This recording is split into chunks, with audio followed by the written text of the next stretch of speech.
वक्रतुंड महाकाय सूर्यकोटी समप्रभ निर्विघ्नं कुरु मे देव सर्वकार्येषु सर्वदा सरस्वती नमस्तुभ्यं वरदे कामरूपिणी विद्यारंभं करिष्यामि सिद्धिर्भवतु मे सदा गुरुर्ब्रह्मा गुरुर्विष्णू गुरुर्देवो महेश्वरः गुरुः साक्षात् परब्रह्म तस्मै श्री गुरवे नमः. ओम श्री कुलदेवताभ्यो नमः. ओम श्री मातृपितृभ्यो नमः. ओम श्री परमात्मने नमः. तर काल आपलं लक्ष्मी शोभानेचा अभ्यास 25व्या ओवीपर्यंत झालेला आहे. तर आज त्याच्या पुढचं भारतीताई आपल्याला विश्लेषण करून समजून सांगतील. 25 नाही 20 पर्यंत झाले वाटतं. नाही 25 पर्यंत झाले असं वाटतंय मला. काही हरकत नाही, जेवढे झाले त्याच्या पुढचे आपण घेऊया. तर आता भारतीताई आपल्याला पुढे घेतील.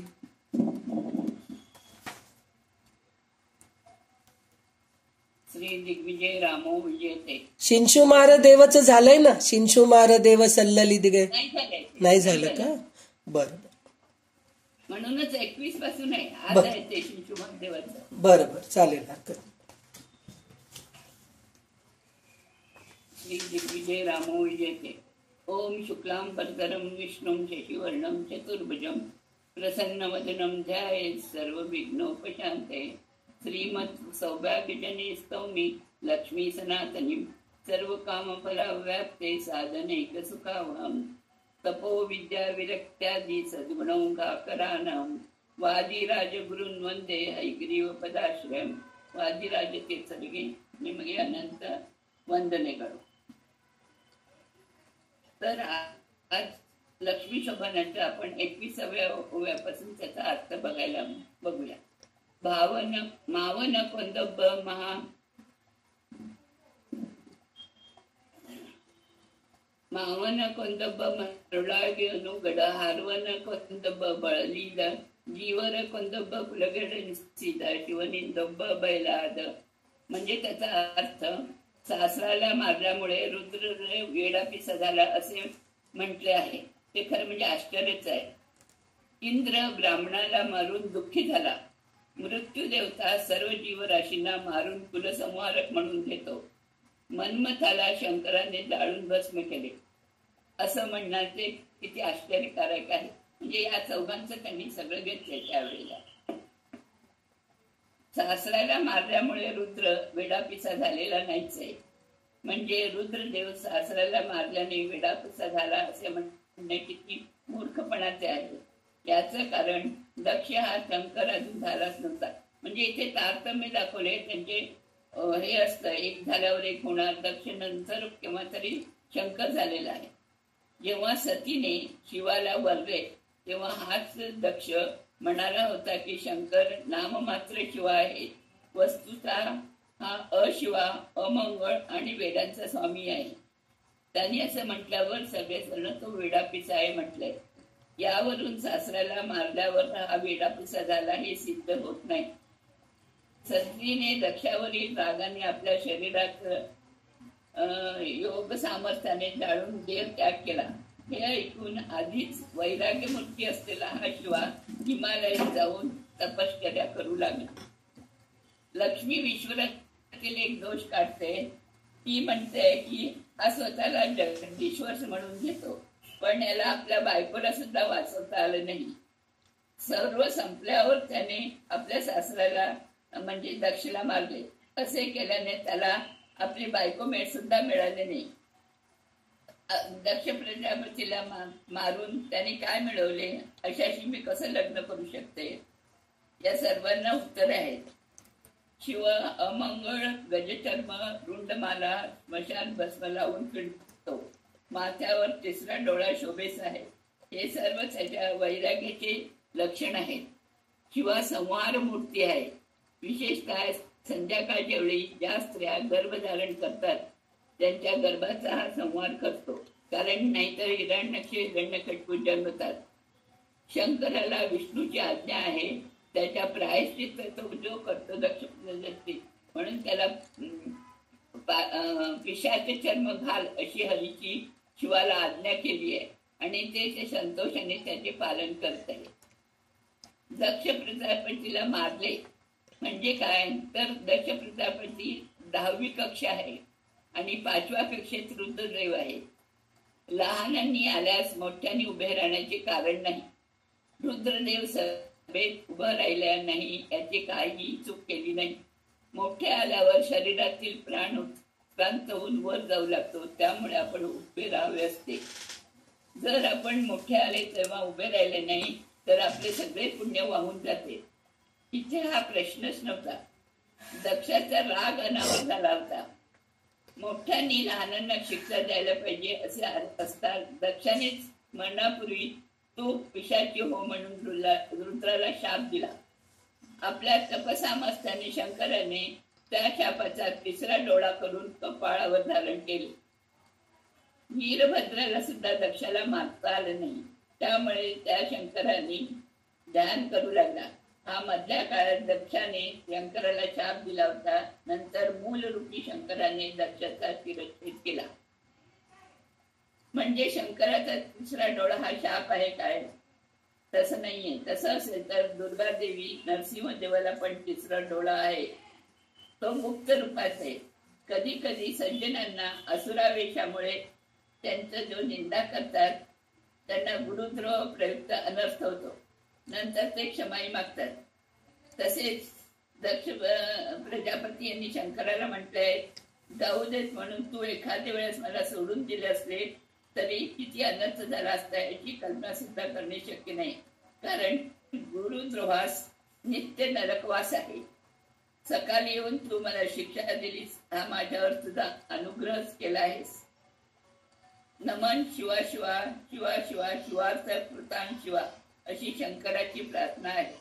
देव, दानव आणि मानवामध्ये जे लोक शंकराची पूजा करतात ते जास्त श्रीमंत होतात असे भागवत पुराणात सांगते. असे असताना सासऱ्याला मारून रुद्रदेव वेडा झाला काय म्हणणे कितपत योग्य आहे? शंकराच्या चांगल्या स्वभावाबरोबरच त्याला चिरंजीत्व पण जोडले जाते. कारण शंकर हा प्रलयकारक असून प्रलय करण्यासाठी शेवटपर्यंत असतो. अशा शिवाला सासऱ्याचा मारून विरपाक्ष म्हणणं सुद्धा चुकीचे आहे. आता इंद्र वृत्तासुराचा वध करून दुःखी झाला काय? इंद्राचे घेतलंय तर वृत्तासुर हा ब्राह्मण होता. त्याला मारून इंद्र दुःखी झाला असे म्हणणे आश्चर्य आहे. त्वष्टा प्रजापतीच्या होमच्या आधी कुंडातून आलेला आहे. हा त्वष्टा प्रजापतीचा मोठा मुलगा विश्वरूपाचार यालाही इंद्रानेच मारले होते. यात ब्रह्मदेचा दोष त्याला आला. त्यांनी तेच दोष जल, भूमी, वृक्ष आणि स्त्रियांना वाटून दिला.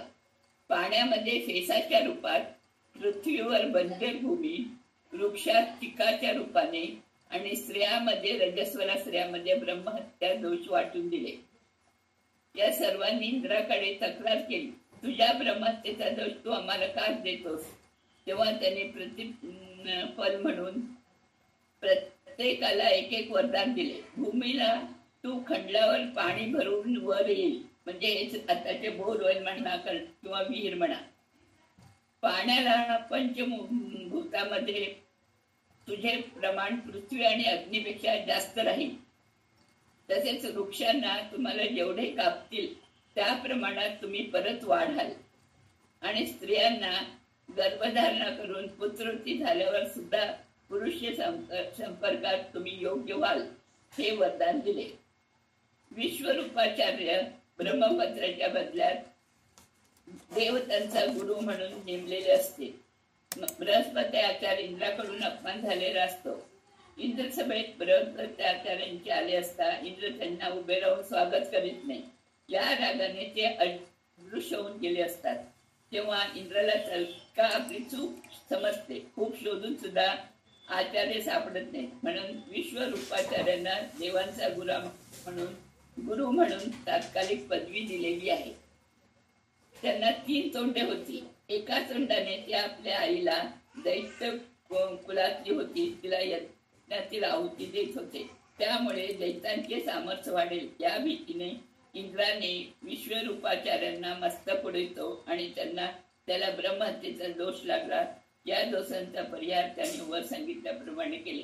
म्हणजे अगोदर या त्वष्टा म्हणजे वृत्तासुराच्या भावाला त्यांनी मारलं म्हणून ते दोष आला आणि ते दोष त्यांनी ब्रह्मदोष 4 लोकांना वाटून दिला. असा त्याचा दुसरा मुलगा म्हणजे त्वष्टाला खूप राग येतो.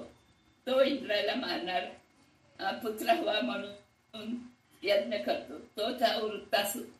त्याचा समर्पण इंद्र करतो. त्यामुळे त्याला परत ब्रह्महत्येचं पाप चिकटते. त्याच्या मागे हे पापी स्त्री धावू लागते. शेवटी इंद्र मानस सरोवरात कमलाच्या देठामध्ये अतिसूक्ष्म रूपाने लपून बसतो आणि नरसिंह मंत्राचा जप करू लागतो. कारण तो सरोवराच्या ठिकाणी स्त्री येऊ शकत नाही. कारण पाण्यात गंगा सानिध्य असल्याने ब्रह्महत्येरूपी स्त्रीला आता आत जाता आले नाही. याच काळात नहुष राजाला इंद्राच्या सिंहासनावर बसवले जाते.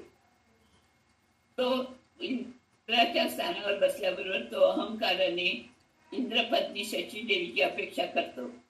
तेव्हा घाबरून शचीदेवी दुर्गादेवीला शरण जाते. दुर्गादेवी प्रसन्न होऊन तिला मानस सरोवरात इंद्राला दाखवते आणि शचीला सांगते की तू नहुष राजाला सांग की ऋषींनी पालखी घेऊन यावी, तू त्यात बसून तू ये, आणल्यास मी तुझी होईल. शचीकडे जाण्याच्या घाईत ऋषींना नहुष सर्प सर्प म्हणून चिडवतो असे म्हणतो आणि स्वतः सर्प रूपाने भूमीवर पडतो. इथे इंद्राची देवांच्या गणने 1000 वर्षे तपश्चर्या पण त्याची पूर्ण झालेली असते. ऋषी मानस सरोवर येऊन इंद्राला बाहेर बोलवतात आणि अश्वमेध यज्ञ करण्यास सांगतात. तरीही ब्रह्महत्या इंद्राचा पिछा सोडत नाही. तेव्हा परत ब्रह्मदेव त्याचे अग्नी, वनस्पती, स्त्री आणि जलामध्ये विभाजन करतो. म्हणजे त्यावेळेला त्यांनी ते केलं, आता पुन्हा त्याचं विभाजन करतो. यावेळी जे लोक होमाग्नी विधिवत आहुती देत नाहीत, पर्वकालात जे लोक वनस्पती तोडतात, रजस्वले स्त्रीचे संपर्क साधतात आणि जे लोक पाण्यामध्ये म्हणजे नदी, सरोवर, समुद्र मलमूत्र विसर्जन करतात अथवा थुंकतात, त्यांना हे ब्रह्महत्येचे पाप वाटून दिलंय. म्हणजे हे सगळे करणाऱ्यांना सुद्धा ब्रह्महत्या लागते. हे सर्व बघता इंद्राला ब्रह्महत्येचा दोष लागून तो दुःखी झाला असं होईल काय? इंद्राचे आयुष्य या कल्पाच्या शेवटपर्यंत आहे. वृत्तासूर म्हणजे विष्णू भक्त होता. खरं म्हणजे वृत्तासूर म्हणजे कोण? तर पूर्वजन्मात चित्रकेतू नावाचा राजा होता.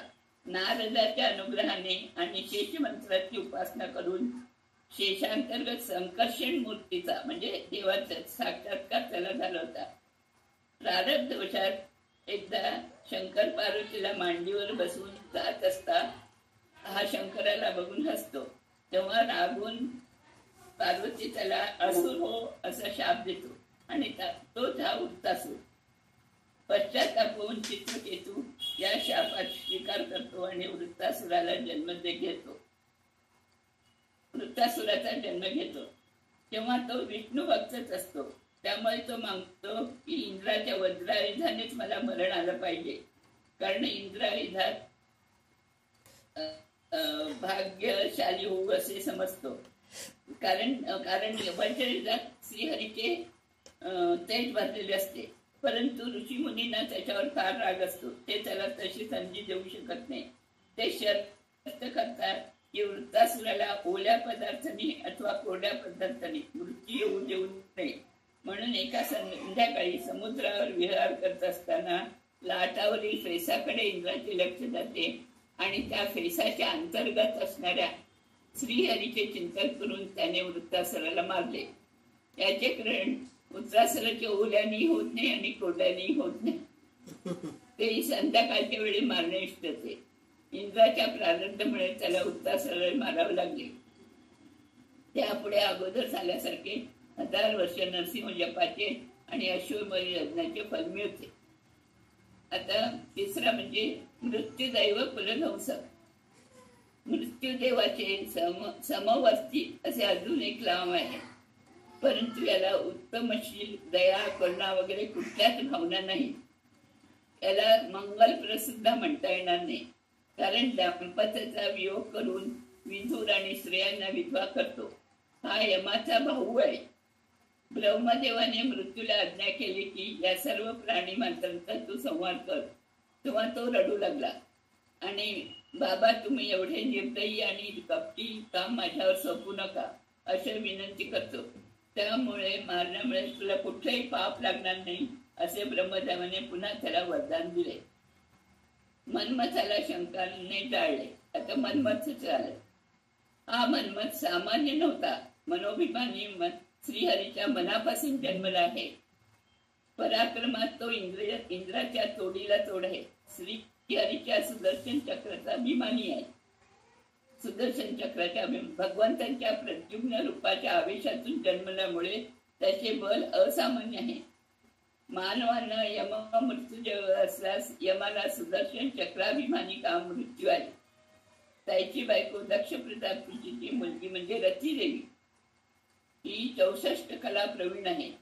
अरविंद, अशोक, च्यूत, नवमल्लिका, नीलोवहार ही त्यांची 5 बाळं आहेत. हर्षण, रोचन, मोहन, शोषण, मारण ही त्यांची दिव्य अस्त्र आहेत.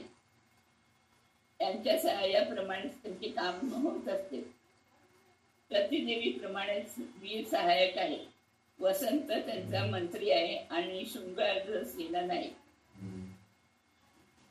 अशा अप्रतिम पराक्रमी मन्मथाला सर्व देवतांनी मिळून शंकराकडे पाठवले. मन्मथाची पत्नी रतीदेवी हिची बहीण सतीदेवी शंकराची पहिली पत्नी असते. आता हिने परत पार्वती म्हणून जन्म घेतला आहे. शंकराने तिला स्वीकारले पण आहे. पण त्या अगोदर ती शंकराकडे पाहून हसली. एकदा आपल्या घरातून बाहेर आलेल्या शंकरापुढे पार्वती देवी आपल्या सख्याबरोबर विहार करत असताना डाव साधून मन्मथाने शंकरावर हर्षणास्त्र वार करतो. तेव्हा शंकराच्या हृदयात अनिर्वचनीय उल्हास भरू लागतो. लगेच मन्मथ रोचनास्त्राचा वार करतो. त्या दिवशी पार्वती शंकराला आकर्षित दिसते. त्याने तिची स्तुती केली आणि अचानक शंकराच्या तोंडून आपले कौतुक ऐकून पार्वतीला सुद्धा धन्य वाटते. तिने मादकपणे एक म्हणजे असे केले. शंकर सुद्धा परास्त होऊन नुसते पाहिल्यावर एवढा आनंद झालाय, जरी ते आलिंगन घेतले तर असा विचार करीत एक क्षण इकडे तिकडे पाहू लागला. तितक्यात मन्मथाने मोहनास्त्राचा प्रयोग केला, पण सर्व व्यर्थ झाले. कारण शिवा मन्मथ भीतीने कापू लागला. तितक्या शिवाला जाग आली. आता मन्मथ भीतीने कापू लागला. सर्व देव सहायला आले.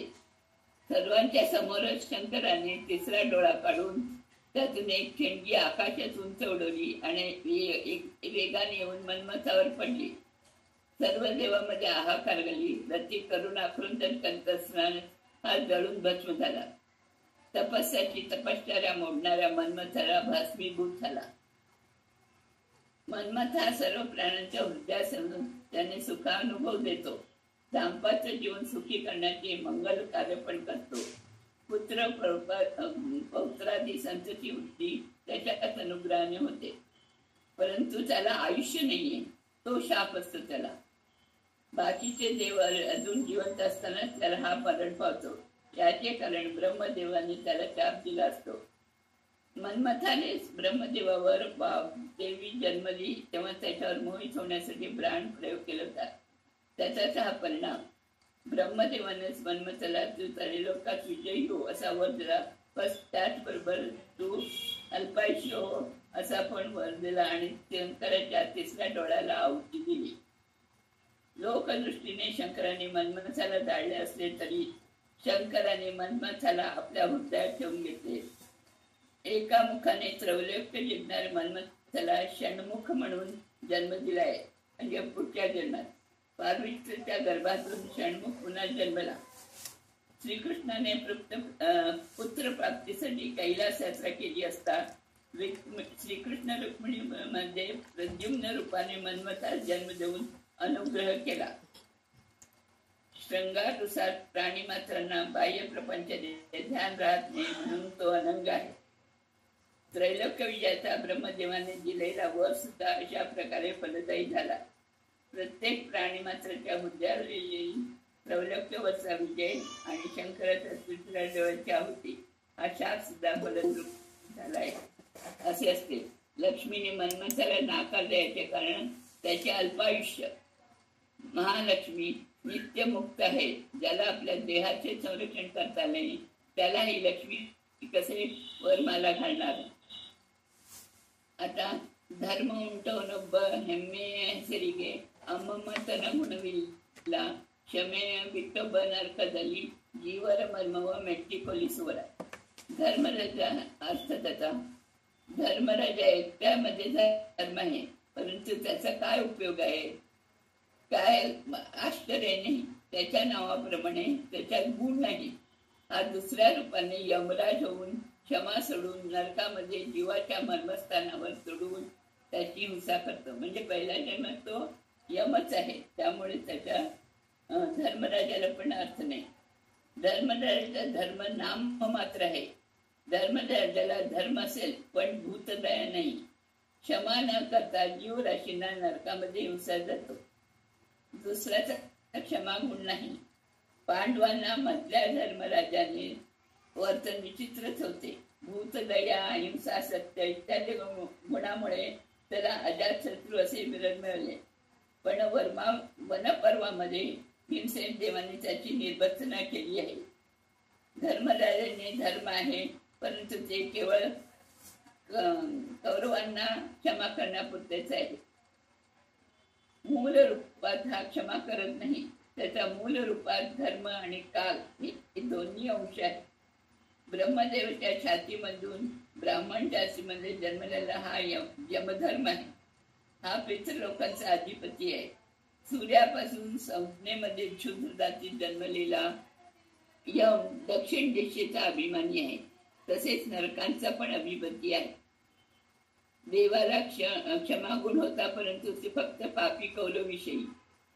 काल यमाला क्षमाच नाही कारण त्याचा लोकच नरकलोक आहे. वस्तुतः पापी जनांना दंड शिक्षा करणे हा दोष नाही. त्यांना क्षमा दाखवणेच कर्तव्य लोक झाल्यासारखे आहे. म्हणून धर्माचे नाव गुण कर्म एकमेकास अनुसरून नाही. आता वायुदेवास क्षमागुण तर नाहीच आहे कारण क्षमेಯ ಬಿಟ್ಟೊಬ್ಬ नरकದಲ್ಲಿ जीवरನ್ನು हिंसिಸುವರೆ. म्हणजे क्षमा नसलेला एका नरकामध्ये जीवाची हिंसा करतो असे वायुदेव विषयी म्हणते आहे. वायुदेव दैत्याचा लिंग देहभंग करतो आणि त्यांना नित्य नरकवास देतो. यमराज कधी कधी पापी जीवाला थोडीफार तरी त्याच्या शेष पापासाठी भूमीवर हीन योनीमध्ये जन्म देतो. परंतु वायुदेवाचे तसे नाही. हा त्याचा गुणदोषच नाही. हे सर्व जरी वायुदेवात असले तरी तो स्वतंत्र नाही एवढाच त्याचा दोष आहे असे इथे म्हणता येईल. ಖಳದಂತೆ ಒಬ್ಬ ತನಗೆ ಸಲ್ಲದ ಭಾಗ್ಯವ ಬಲ್ಲಿದ ಗಂಜಿ ವರಿಗೈದ ದುರ್ಲಭ ಮುಕ್ತಿಗೆ दूरव्यंजनिಸುವ पाताळ तळके इळी दगड. आता इथे बलिराजाचं पूर्ण घेतलंय. एक बली चक्रवर्ती राजाने दुर्जनाप्रमाणे स्वतःच योग्य नसलेले भाग्य बलिष्ठ अशा एकाला घाबरून सोडून दिले. त्यामुळे अधिक दुर्बळ असलेल्या मुक्तीपासून तो अजून दूर गेला. म्हणजे अर्थात पाताळात गेला. एखादा चोर दुसऱ्यांच्या वस्तू चोरून जात असता पकडला जाण्याच्या भीतीने तिथेच टाकून पळून जातो. अशा श्री बलिचक्रवर्तीने इंद्राचे सिंहासन अपहरण केले होते ते त्याने वामन रूपी परमात्म्याला घाबरून सोडून दिले असं झाले ते. आणि त्यामुळे पाताळावरती शिक्षा अनुभवली. त्याला याचे ग्रहबंधन आहे. बलिचक्रवर्ती हे दान सज्जनाप्रमाणे श्रद्धापूर्वक केलेले नाही. एखाद्या दृष्टाप्रमाणे घाबरून दिले आहेत. त्यामुळे या दानामुळे त्याला मोक्ष मिळाला नाही तर मोक्षापासून दूर असलेला पाताळ लोकात ढकलले गेले. परंतु भागवतामध्ये त्यांनी भक्तिपूर्वक त्रैलोक्याचे दान श्रीहरीला दिले म्हणून श्रीहरी त्याचा द्वारपालक झाला आणि पुढील मन्वंतरात त्याला इंद्र पदवी दिली असे सांगितले आहे. त्याचं विवरण असं आहे की बलिचक्रवर्ती हा कर्मच देवता आहे. श्वेतद्वीपामध्ये विष्णू झोपल्याचे नाटक करीत असतात. त्याचे किरीट चोरले आहे. हे पाहून गरुडदेव त्याची मागवी लागला. हे पाहून ते किरीट त्यांनी गरुडाला दिला आणि घाबरून पाताळात जाऊन बसला. इथे बळीने स्वतःला योग्य नसलेले श्रीहरीचे किरीट दृष्टापर्यंत करून बलिष्ठ गरुडाला दिले. म्हणून मुक्तिलोक असलेल्या श्वेतद्वीपापासून बळी दूर झाला. बळी कर्मच देवता आहे, मुक्तियोग जीव असून सुद्धा श्रीहरीने किरीटाचे चोरले हे आश्चर्य आहे. वादिराज स्वामी म्हणतात, पुढच्या मन्वंतरामध्ये सुद्धा बळीला इंद्र पदवी दिली असली तरी या मन्वंतरात इंद्रासनाची त्यांनी अपेक्षा करणे चूक आहे.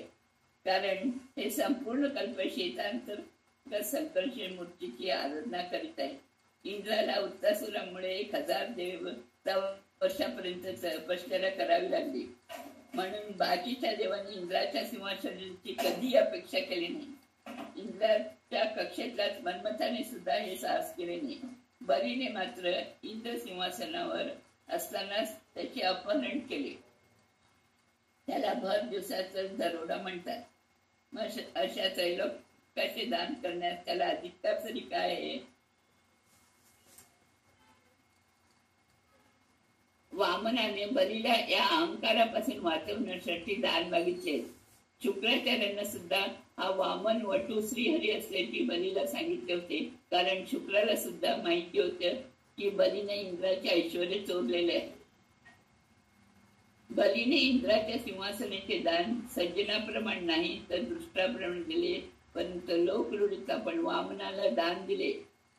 ते श्रीहरीने देवतावरील पक्षपाती प्रेमामुळे वामन रूपात येऊन त्रैलोक्याचे दान स्वीकारले.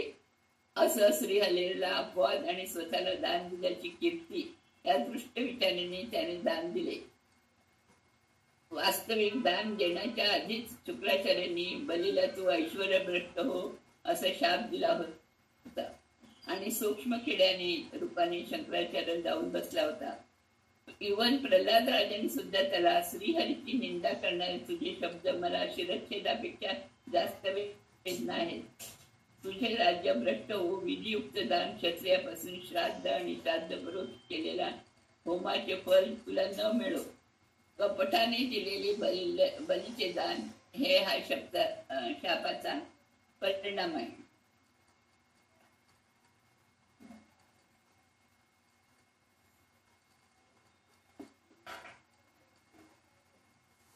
तिसरा प्रश्न म्हणजे वामन रूपी बटूच्या पायाचा आहे. यांनी काय सांगितलं होतं की त्यांनी जेव्हा दान दिलं त्यावेळी 3 पावलं म्हणजे पुढे त्यांनी असं म्हटलंय की त्या बळीसारख्याने की वामन परमात्मा हे त्याला माहित होतं. त्यामुळे त्याच्या वामन पायांचे अनुसंधान चुकीचे आहे. श्रीपाद भूमीचे दान देईन असं सांगून हळू तुझ्या बटूरूपी पायाचेच असं द्वंद्वार्थी वचन तो बोला. बटूचे पाय किती त्याला माहित होतं. त्रिविक्रम त्याला फसवलं किंवा फल दिलं नाही, बंधनात घालावे लागले. बळी स्वतः आपल्या वचनात तोच फसला. मग बळीचे दान सात्विक कसे झाले तर त्याचा दिले त्यांनी. पण मग बळी आता कसं चांगला होता किंवा त्याचे दान सात्विक कसे तर बळीमध्ये असणाऱ्या बळी नावाच्या असुर होता. त्याच्यात असुराला दुर्लभ मुक्तीपासून दूर नेऊन सात्विक भक्त असणाऱ्या बली चक्रवर्तीला श्रीहरीने संतुलात नेले. तिथे स्वतः त्याचा द्वारपालक झाला. सदा त्याला आपले दर्शन भाग्य देऊन असुरावेश त्याच्याकडे न येण्यासाठी त्याचे रक्षण केले. असुरावेश गेल्यामुळे बलीला पण श्रीहरीचे सर्वोत्तम कळले. दान देताना त्यांनी नाम मंत्राचा जप केला, अच्युता आनंदा गोविंदा. त्यामुळे सर्व दोष नष्ट झाले.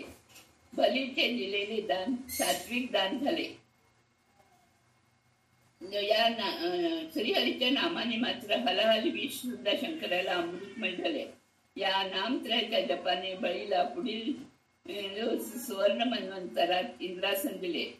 वस्तुतः हे त्याचे खरे फल आहे. बली हा कर्मच देवता असल्यामुळे मुक्तीच योग्य होता. अप्रोक्ष ज्ञानी असलेल्या बलीला मोक्षातीच आनंदाची अभिवृत्ती श्रीहरीने दिली. बलीचे दान मोक्षानंदात वृद्धी करणे ठरले. दान देताना मनात असणाऱ्या भावनांना वादीराज स्वामींनी महत्व दिले आहे. म्हणजे अगोदर तर असुर त्याच्या हातात बळी नावाचा, आणि तो नंतर त्यांनी संहार केला त्याचा, आणि नंतर बळीराजाचा चक्रवर्तीला संतुलात नेलं. आता एल्लराय शिव शिशुमार देव सल्लिले दलितोर्गिसुव वल्ले नानीवर नित्य मोते जेते बल्लवरेनु भैसुवरे. या सर्व देवतांचे आयुष्य शिशुमरूपी परमात्मा लीलया संपून टाकतो.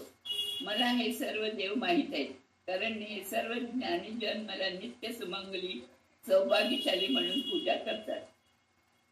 भागवतामध्ये रुक्मिणी श्रीकृष्णाच्या संवादात श्रीकृष्ण रुक्मिणीला म्हणतो, हे रुक्मिणी, तू अदीर्घ समीक्षक म्हणजे दूरदृष्टी असणारी आहेस, म्हणूनच तू माझ्याशी लग्न केलंस. याचा अर्थ वादीराज स्वामींना असं सांगायचं आहे की आपल्या सरस भक्तीमध्ये सांगितले त्यांनी, अदीर्घ समीक्षा अथवा दूरदृष्टी म्हणजे ब्रह्मादी देवतांचे आयुष्य अदीर्घ असते, याची समीक्षा तुला आहे. ते शाश्वत नाही हे तुला माहिती आहे. अशा देवताबरोबर लग्न केल्यास तुझा मांगल्य शाश्वत राहणार नाही, म्हणून शाश्वत श्रीकृष्णाला रुक्मिणीने वरले आहे. रुक्मिणी संवादाप्रमाणे आहे. ती म्हणते, तुझ्या नियंत्रणाखाली असणाऱ्या कालाच्या एका लेख मात्र सर्व देवतांचा अधिकार संपत्ती त्यांचे अस्तित्व संकट तू नाहीसे करतो. यतश्च ब्रह्मरुद्राद्वया कल्पांतरायमा तथा सौभाग्य मंगलम भंग मिथ्या इमियात. ब्रह्मरुद्रादी देवांचे आयुष्य फार तर 1 कल्पापर्यंत असते, नंतर त्यांचे मरण निश्चित आहे. मी त्यांना वरल्यास माझे मांगल्य नाटू पाठवू. आता हे शिंशुमार काल नियामक फार हे आहे त्याचं, म्हणजे मला पण फार त्याचं समजलं नाहीये.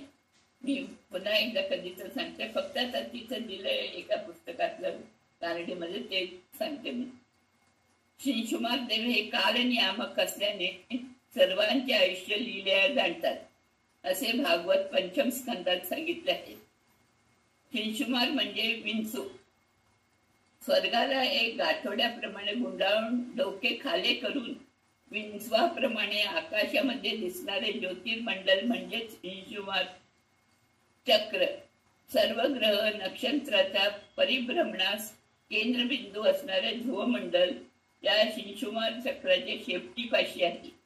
बाकीच्या अंगापाशी नवग्रह 28 मोठी नक्षत्रे आश्रय घेऊन आहेत. बाजकीचे नक्षत्र रोम मध्ये आश्रय घेऊन आहेत. शिंशुमार मूर्ती दोषा आणि शर्वरी या दंपत्यामध्ये अवतरले. शिंशुमार देवाची मुलगी भूमी आणि वायुलाची मुलगी इला या दोन्ही ध्रुवाच्या राण्या झाल्या आहेत. अर्चनादी मार्गामध्ये योगी जण ब्रह्मज्ञानी असणारे सगळे जण शिंशुमार देवाचे दर्शन घेऊनच मुक्ती मिळवतात. सर्व लोकांना याचाच आधार आहे. शिंशुमार देव कालाचा नियामक असल्याने पर्यायाने हा आयुष्याचा पण नियामक आहे हे वेगळा सांगायला नको. शिंशुमार देवाला काल नियामक म्हणण्यास अजून एक कारण आहे. हा सर्व ग्रह नक्षत्रांचा आश्रय आहे, त्यांच्या गतीचे नियंत्रण करणार आहे. हा ग्रह नक्षत्रांचा जो मंडलाभोवती नेहमी आपल्याच कक्षेत जराही न चुकता भ्रमण करवितो. या परिणामावरच मुहूर्त, क्षण, दिन, रात्री इत्यादी कालगणना होते. प्रकृतीचे सूक्ष्म परिमाण म्हणजेच कालगणना.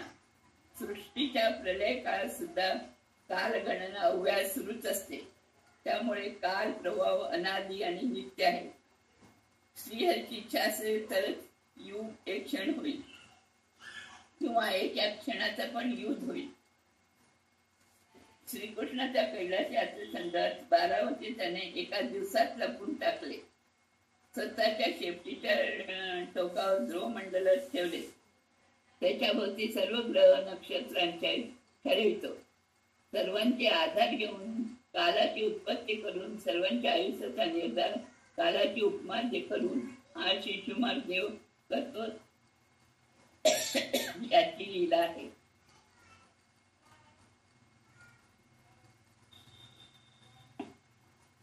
ब्रह्मादी देवतांना सुद्धा जन्म मरण चुकले नाही. हे शिशुमार देवांच्या वंशात आहे. अमृत पिऊन सुद्धा अमर झालेल्या ब्रह्मादी देवांना सुद्धा यातून सुटले नाही. देवाचे कालगणना जरा जास्त मोठे असते एवढेच. कारण चतुर्मुख ब्रह्म म्हणजे ब्रह्मदेवाचा एक दिवस. या प्रमाणात ब्रह्मदेवाचे आयुष्य 100 वर्षे आहे. परंतु हे आयुष्य नारायणाच्या एक डोळ्याच्या पापण्या मिटून उघडण्या इतकंच आहे. नारायण आणि महालक्ष्मीला कालाचे बंधन नाही. प्रकृती पुरुष असणारे लक्ष्मी नारायण अनादि नित्य आहेत. ही सर्व मंगल मांगल्य असून मांगल्यात आदिदेवी असणारी मंगल देवता आहे. मग अशा अनित्य आणि वैधव्य आणणाऱ्या इतर देवांना ती कसे बरे करेल? प्रकृतीय गुणजिंद कट्ट वडेजू नाना विकृती गोळगागी भवदल्ली सुख दुःख ब्रह्मादी जीवरून दुःख के दूर पैन घडली. ब्रह्मादी देवांच्या जीवाला सुद्धा प्रकृतीच्या सत्व रज तम गुणांचे बंधन आहे. त्यामुळे संसारामध्ये काम क्रोधादी विकारांना बळी पडून ते सुख आणि दुःख अनुभवतात. मी नित्यमुक्त असून मला दुःखाचा लवलेशे नाही असे असता ब्रह्मादी देव मला अनुरूप वर कसे होतील? महालक्ष्मी भगवंतामध्ये न ही नित्य गुणसंग वर्तिता असे म्हणते. सत्व रज तम गुणांना गुण असे नाव आहे. संस्कृतात गुण म्हणजे दोरी. जीवाला सुखदुःखाचे बंधनाच्या दोरीने बांधून ठेवले आहे. जीव प्रकृतीच्या बंधनात अडकून त्याला विकार होतो. जीवाच्या स्थूल शरीरात अनेक सूक्ष्म शरीर आहेत. स्थूल शरीराप्रमाणे या सूक्ष्म शरीरांना पंच ज्ञानेंद्रिय, पंचकर्मेंद्रिय, पंचमहाभूत आणि मन असा षोडश कला पण आहेत. लिंग अनिरुद्ध प्राकृत भौतिक हिंगवे नालकडे षोडश कलेಗಳು असे विजयदासाने सांगितले.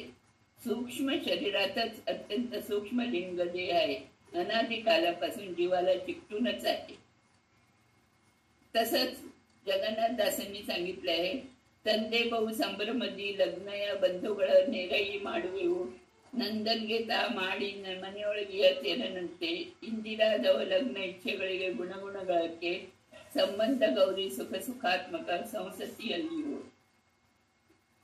म्हणजे जगतपिता श्रीहरी जीवाचा त्रिगुणाशी संबंध आणून त्यांचे लग्न लावतो.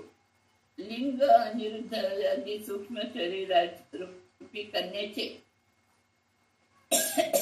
जिवंत असणाऱ्या गुणांशी लग्न लावतो. या दाम्पत्याचे घर स्थूल शरीर आहे. संस्कृती म्हणजे एका शरीरातून दुसऱ्या शरीरात जाणे आहे.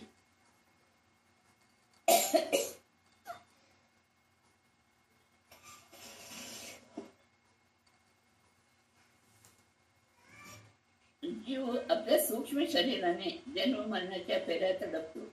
सूक्ष्म शरीरात परत परत स्थूल शरीर प्राप्त होते.